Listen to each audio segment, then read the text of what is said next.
It's weird, right? I'm telling you, something is going on." The first truck drove off, then disappeared behind a 4-story glass-lined office tower before it appeared again, heading to the giant wrought-iron gates marking the entrance to the complex. The plain white truck gave no indication that it belonged to aerodynamics. For some reason, that added to my suspicions. A breeze brought with it a charred scent, and I scanned over my shoulder, seeking its source. About 6 feet away was a massive burned-out stump, most likely from an ancient gum tree. I had the feeling they'd chopped the tree down on purpose, maybe to stop people from using it to scale the fence, or as a place to spy on the sprawling factory below. It didn't stop me from doing exactly what I was arrested for just 6 weeks ago, stalking.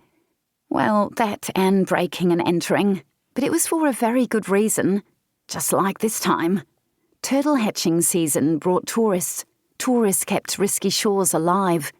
Sweat dribbled down my back. It wasn't even summer yet, and already the temperature was tipping 90 degrees Fahrenheit. The hike up here hadn't helped. We'd had to abandon Brooke's car along the dirt track about 2 miles away. From there, we'd hiked up the steep hill where the virgin bush was all gum trees and scrub that clawed at my arms and legs like brittle fingernails. Stupid me had worn my ankle-high leather boots rather than my jogging shoes and denim shorts rather than leggings. Then again, if Brooke had given me all the details, I would have been more prepared. Actually, if she'd given me all the details, I wouldn't have come.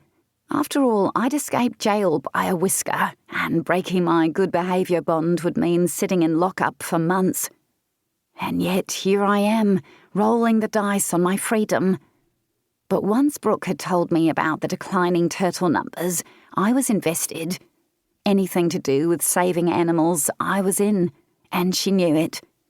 A conga line of bull ants traipsed up the sapling near me, and I shuffled closer to Brooke. Those things stung worse than a bee. "What are we doing, Brooke? There's nothing here." She lowered the binoculars and her blue eyes flared at me. "Why did you even come, huh? You've done nothing but bitch since we left home." "I came for you." "Bullshit. I'm stuck with you. I can't wait until your bond conditions are over." She rolled onto her stomach again and continued peering through the binoculars. I groaned. I still couldn't believe I was caught stealing Charlie back from my bastard ex-boyfriend. She was my dog. I bought her as a puppy, and he only kept her to spite me. He didn't look after her when we were together. He wouldn't be looking after her now. Bastard. I would get her back, though, somehow. The second truck drove off, giving us a view through the double doors of the warehouse. I pointed forward. "See anything in there?" Brooke adjusted something on the binoculars and peered through them again. "Just enormous stacks of cardboard boxes." Brooke was both a marine biologist and a lawyer, and she'd been researching the turtles' declining numbers for years. It wasn't until about 3 weeks ago that she'd put 2 and 2 together. But while my sis was super intelligent, she had 0 street smarts and was just as likely to stride up to the CEO of aerodynamics and make accusations as she was to slip in a pile of possum shit. A slight flash caught my eye across the other side of the industrial scene below. It flickered again, and shielding the glare with my hand, I peered at the corner tower overlooking the complex. Maybe someone was in there, also using binoculars and looking at us. I followed the line of razor wire fencing to the tower in the northern corner, but it was too far away for me to see it clearly. "My turn with the binoculars." I snatched them away from Brooke, and she tumbled off her elbows. "Geez, you just have to ask." Brooke dusted grit off her arm. Pulling my sunglasses to my head, I tried to get comfortable on my elbows and, using the binoculars, studied the closest tower.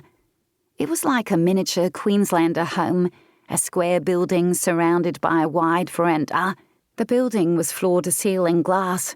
A long ladder on the outside of the tower was the access point to the tiny building at the top. "What do those guys do all day?" I muttered. "Who?" "The ones in the towers. It's not like there's anything going on." "See?" Brooke slapped my shoulder. "If they weren't up to something, they wouldn't need guards."